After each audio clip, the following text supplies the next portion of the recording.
এই হাদিসটা একটু শুনি। নবী সাল্লাল্লাহু আলাইহি ওয়াসাল্লাম বলেছেন, সেই ব্যক্তির না খেয়ে থাকায় এবং সেই ব্যক্তির পানি পান না করায় আল্লাহ পাকের কিছুই আসা যায় না।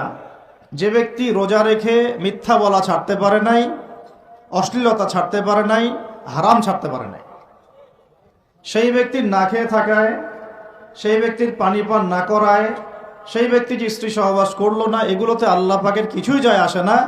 যে ব্যক্তি রোজা রেখে মিথ্যা বলল, অশ্লীলতা প্রদর্শন করলো, অথবা গীবত করলো, অথবা আল্লাহ পাকের কাবায়ের ফাওয়াহিশে লিপ্ত হলো।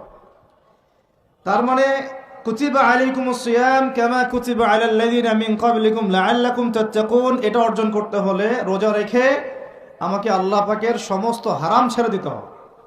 যে হালাল স্ত্রী আমি ছেড়ে দিলাম, সেই রোজা রেখে আমি হারাম ভাবে কোনো মেয়ের সাথে কথা বলতে পারি? অ্যাফেয়ার করতে পারে? কফি শপে বসতে